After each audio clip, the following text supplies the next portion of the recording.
আরে রাজু, তোর ভাইয়ের দিকে তাকায় থাকিস, নয়তো কোথাও চলে যাবে। আচ্ছা মা, ঠিক আছে, তুমি যাও। আচ্ছা আচ্ছা, ঠিক আছে। আচ্ছা, আমি দেখতেছি। আমি একটু ওই পাশ থেকে ঘুরে আসি। আরে কি ব্যাপার, ছোট আবার কোথায় যাচ্ছে কিছুই তো বুঝতেছি না। আরে আরে দেখো, বিছানার ওই পাশে চলে গেছে, এখন আবার কোথায় গেল? এই ছোট মনে হয় এক জায়গায় থাকতে পারে না, কোথায় যে গেল কিছুই বুঝতেছি না। আরে আরে, এ আবার কোথায় গেল? আরে চোখের পলক ফালাইতে না ফালাইতে সে উদাও, কোথায় গেছে গিয়ে দেখি তো। কি ব্যাপার, কোথায় গেল কোথায় গেল? আরে দেখো, মাঠে চলে আসছে। এত তাড়াতাড়ি যে কিভাবে আসে কিছুই বুঝি না। চলো ছোট, তাড়াতাড়ি বাড়িতে যাই।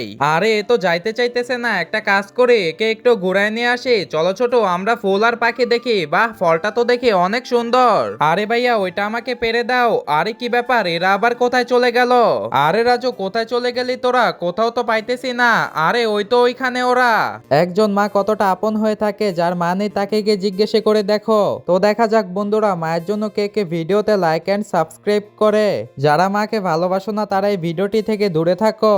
তোকে কতবার বললাম রুম থেকে বের হবি না, তাও কেন বের হলি? আরে মা, ছোটর জন্য বের হয়েছে শুধু।